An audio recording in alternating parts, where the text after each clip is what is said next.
Ils ont toujours enseigné que l'éveil était le point final du voyage, le moment où, en voyant au-delà de l'illusion, on se libère enfin. Et si cette liberté était en réalité le piège ultime? Et si le moment même où vous croyez avoir échappé au monde faux était le moment où celui-ci resserre le plus son emprise? Pendant des siècles, les mystiques ont murmuré que le faux créateur, le démiurge, ne règne pas seulement par l'obscurité, mais aussi par l'imitation. Il n'emprisonne pas seulement les aveugles, il emprisonne ceux qui pensent voir. Ceux qui se considèrent éveillés. Son piège le plus dangereux n'est pas l'ignorance, mais la contrefaçon de l'illumination, car avant chaque éveil il y a une épreuve, un dernier voile si brillant, si convaincant, que presque tout le monde le prend pour la vérité. C'est le piège ultime, l'illusion de la lumière. Vous l'avez déjà ressenti, le sentiment que vous y êtes presque, que quelque chose de grand se profile juste au-delà de l'horizon. Cependant, plus il se rapproche, plus le chemin se replie sur lui-même, alors que l'ego revendique silencieusement l'identité de l'éveil, transformant l'illumination en un autre masque. Ce n'est pas un échec, c'est un projet. Les gnostiques avertissaient que le démiurge a façonné le monde comme un labyrinthe de miroirs, reflet dans reflet, où même la révélation peut devenir une autre couche de tromperie. Dans cette plongée, nous découvrirons ce que les anciens appelaient la dernière illusion avant le véritable éveil. La fraude lumineuse qui garde le seuil de la conscience authentique. Vous comprendrez comment la fausse lumière se déguise en sagesse, comment l'ego devient votre complice silencieux et pourquoi le combat final de l'âme ne se livre pas dans l'obscurité, comme on a toujours été amené à le croire, mais dans une lumière aveuglante. Et quand le voile se brisera, vous verrez que le pouvoir du démiurge n'est pas dissous par la foi, mais par la perception par l'acte simple et profond de voir à travers la lumière qui se fait passer pour divine. La plupart n'atteindront jamais ce stade, car en démasquant l'illusion ultime, on n'échappe pas seulement au piège. Vous sauvez ce qui vous a toujours appartenu, votre droit divin, votre pouvoir oublié. Bien avant que le terme gnosticisme n'existe, les mystiques d'Égypte, de Grèce et de Mésopotamie parlaient d'un être qui se croyait Dieu. Ils l'appelaient sous de nombreux noms Yaldabaoth, Sakla, Samael, mais dans toutes les versions, son histoire était la même, un créateur aveugle, né de l'ignorance divine, qui prenait sa propre ombre pour la lumière. Dans l'apocryphe de Jean, l'un des textes sacrés gnostiques trouvés à Nag Hammadi, en Égypte, le démiurge proclame avec arrogance « Je suis Dieu, et il n'y en a pas d'autre que moi ». Mais une voix répond, un écho du plérôme, le royaume de la vraie lumière qui lui rappelle « Tu te trompes ». Cette unique correction définit toute la condition humaine, car lorsque l'ignorance se déclare vraie, l'illusion devient réalité et l'inversion devient la norme. Pour les gnostiques, l'existence était une fracture, l'étincelle divine de conscience emprisonnée dans un faux cosmos, construit par un artisan arrogant qui copiait les mondes supérieurs sans en comprendre l'essence. Pour eux, ce domaine matériel n'était pas un mal au sens moral, mais une contrefaçon, une simulation de la divinité qui endormit les âmes par imitation. Ici, toute forme de lumière, préviennent-ils, projette une ombre. Même la sagesse, si elle est reflétée imparfaitement, devient tromperie. C'est là que réside la vérité la plus profonde que la plupart ignorent, le démiurge ne gouverne pas par la force. Il gouverne par consentement, par croyance dans l'architecture de son vaste réseau de perception. Convainquez l'âme que la copie est l'original, que l'imitation est la création, que votre reflet est la réalité, que le monde extérieur est séparé et que vous êtes l'effet et non la cause. Et dans cette acceptation, le piège se referme. Au cours des siècles suivants, les autorités religieuses ont qualifié cette idée d'hérésie, l'idée selon laquelle le monde lui-même pourrait être une illusion. Pourtant, même Jésus a fait allusion à cette vérité lorsqu'il a dit « Le royaume de Dieu est au-dedans de vous ». Des fragments de cette sagesse survivent dans les textes alchimiques, les traités hérétiques et dans les murmures de mystiques tels que Meister Eckhart et Jacob Boehme. Tout le monde a insinué que le véritable éveil nécessite de voir non seulement les ténèbres, mais aussi ce qui brille de mille feux.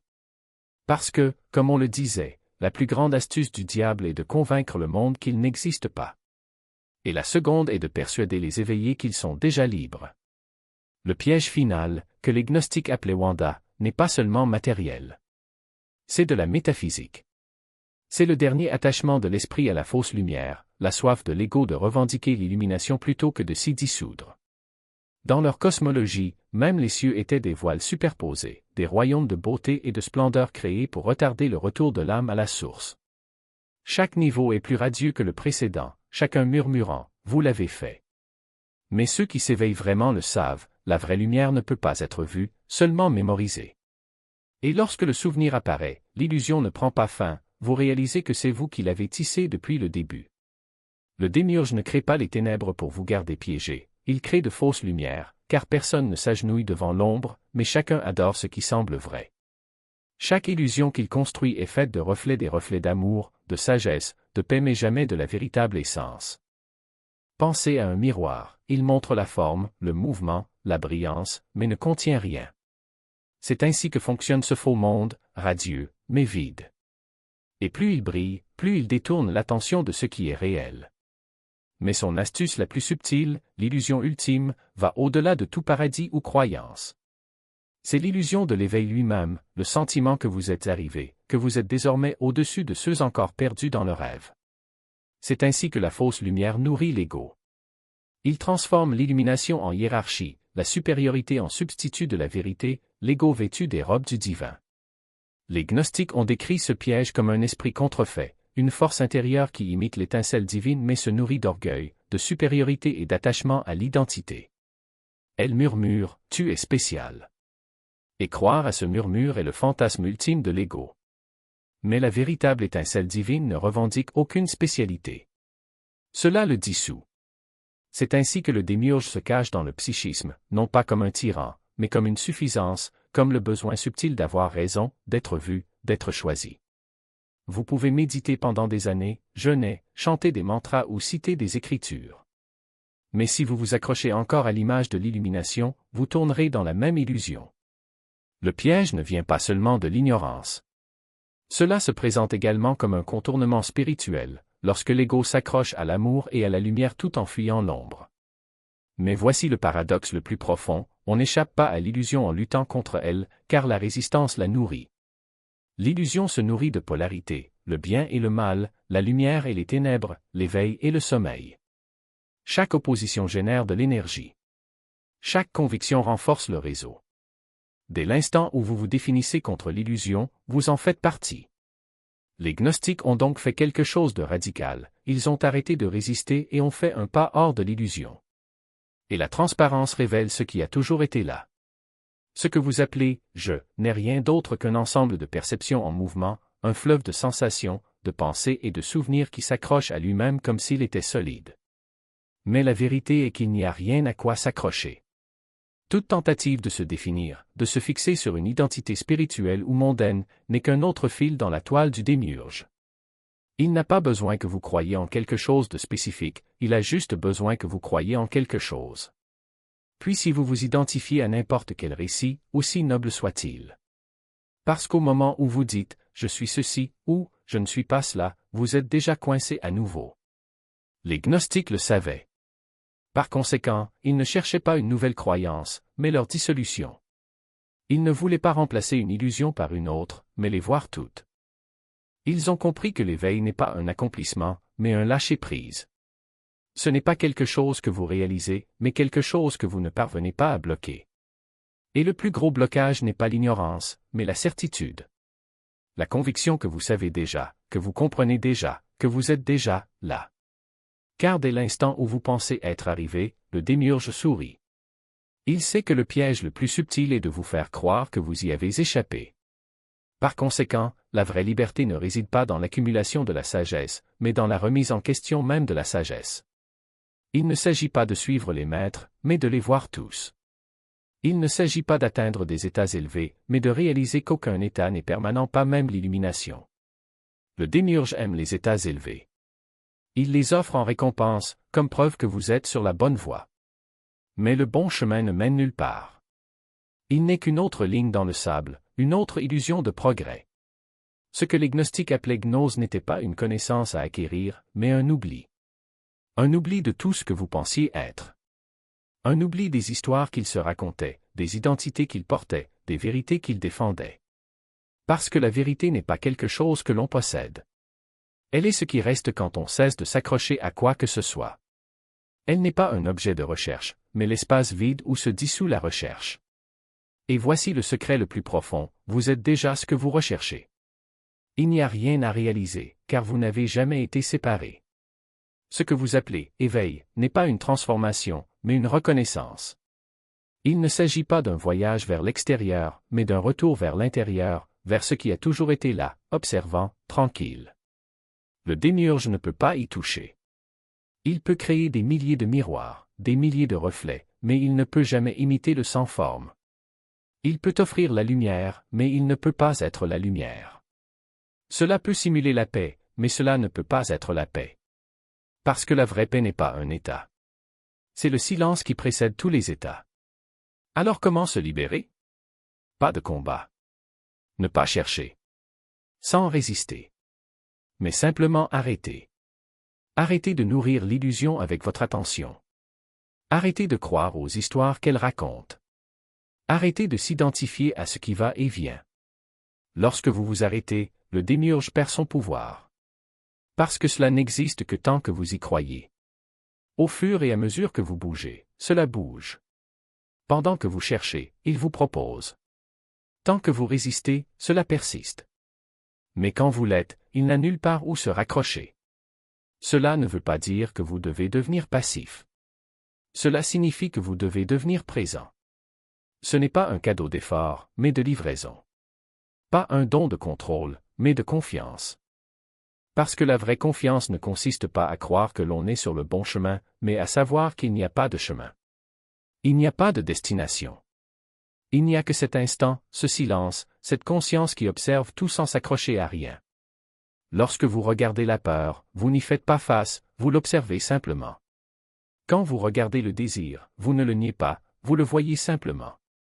Lorsque vous regardez l'illusion, vous ne la combattez pas, vous la reconnaissez simplement. Et dans cette reconnaissance, quelque chose d'extraordinaire se produit, elle perd son pouvoir. Parce que l'illusion n'existe que tant qu'on y croit. Dès l'instant où vous le voyez clairement, il se dissout comme une brume au soleil. Les gnostiques disaient que le démiurge est comme un magicien. Il vous distrait avec des astuces, des promesses, des miroirs. Mais le véritable éveil ne consiste pas à démêler leurs astuces, mais à réaliser qu'il n'y a jamais eu de magie. Que tout ce que tu voyais n'était qu'un reflet. Que la seule chose réelle est ce qui observe et n'est jamais observé. Alors quand le doute surgit, quand la confusion arrive, quand l'illusion semble plus séduisante que jamais, rappelez-vous, vous n'êtes rien à faire. Voyez juste. Voir le jeu. Voir les histoires. Voir les miroirs. Et quand vous le voyez, laissez tout se dissoudre. Parce que la vérité n'est pas dans ce que vous voyez, mais dans ce que vous voyez à travers toute chose. Et cela, cette conscience pure, intacte est ce que vous avez toujours été. Y compris ceux qui observent. C'est là que commence le « non », non pas dans l'ascension, ni dans la conquête, mais dans un silence qui reconnaît. Il n'y a jamais eu de piège, juste le rêve de l'oubli. C'est le moment où vous vous réveillez. Si vous êtes arrivé jusqu'ici, quelque chose en vous se souvient déjà. Si vous souhaitez approfondir ces vérités, j'ai préparé pour vous un e-book gratuit, Escaping Illusion, un guide gnostique pour maîtriser la réalité. Vous y trouverez des idées pratiques et des méthodes oubliées conçues pour aiguiser votre conscience, dissoudre la fausse lumière et vaincre les illusions de ce monde. Téléchargez votre exemplaire gratuitement, le lien est dans la description. Les gnostiques savaient que le chemin vers l'éveil ne consistait pas à échapper à l'illusion, mais à la traverser. Pour chaque ombre, chaque lumière trompeuse, chaque reflet de Dieu qui n'était pas Dieu. Et ils ont enseigné que lorsque le dernier voile tombe, il ne révèle pas un paradis lointain, il vous révèle celui qui rêvait tout le temps. Le dernier piège du démiurge n'a jamais eu pour but de le détruire. Il a été conçu pour tester votre regard, pour voir si vous reconnaîtriez la vérité même s'il portait le masque de lumière. Pour voir s'il aimerait la réalité non pour sa beauté, mais pour sa clarté, car, puisqu'il voit par imitation, même l'illusion sert le divin. On ne bat pas le démiurge en rejetant le monde. Vous le transcendez en voyant le monde tel qu'il est réellement, éphémère, scintillant, un jeu de miroirs qui ne touche pas au réel. Et ce qui est réel n'a pas de contraire. Il ne peut être pris, emprisonné ou copié. C'est le secret, le savoir ancien que détenaient les gnostiques, et celui dont vous êtes destiné à vous souvenir. La vraie lumière n'a ni forme, ni reflet, et il n'est pas nécessaire de prouver son existence. Elle l'est tout simplement. Alors, pendant que vous parcourez ce monde de miroirs, laissez la conscience vous guider. Lorsque la lumière forcée vous appelle, voyez-la. Quand la vérité brûle la dernière illusion, laissez-la brûler et rappelez-vous, chaque fois que vous choisissez la clarté plutôt que le confort, la présence plutôt que la distraction, le démiurge perd un peu plus son emprise. Car dans ces moments silencieux de vision, l'illusion commence à s'effondrer de l'intérieur. Les fausses lumières s'éteignent et ce qui reste est simple, la connaissance silencieuse qui ne peut être prise, négociée ou enseignée. Chaque acte de conscience est une fissure dans le grand miroir, à travers laquelle la vraie lumière commence à briller. Si ce message vous est parvenu, c'est qu'il était destiné à être entendu. Vous n'êtes pas au début de l'éveil, vous êtes à votre seuil. Respirez profondément, regardez autour de vous. Les miroirs se brisent et ce qui reste, c'est ce qui a toujours été gratuit. Si ces mots ont touché quelque chose de profond en vous, partagez dans les commentaires ce que vous avez récemment commencé à voir à travers l'illusion. Et si cette exploration vous a aidé à entrevoir la vérité derrière les fausses lumières, pensez à liker ce contenu et à vous abonner à Nostiguer. Chaque semaine, nous vous aidons à vous souvenir de ce qui était caché, les fragments de lumière dispersés dans l'illusion, et ensemble nous les reconstituons jusqu'à ce que le modèle de vérité commence à réapparaître. Parce que l'éveil n'est pas un destin. C'est un acte continu consistant à se souvenir de qui vous avez toujours été. Plus vous vous en souvenez, plus tout devient calme. Sachez que rien de nouveau ne s'acquiert, seul ce qui est faux s'effondre. Et dans ce silence, ce qui reste n'est pas le secret, mais la source elle-même qui regarde à travers vos yeux. C'est qui tu es vraiment.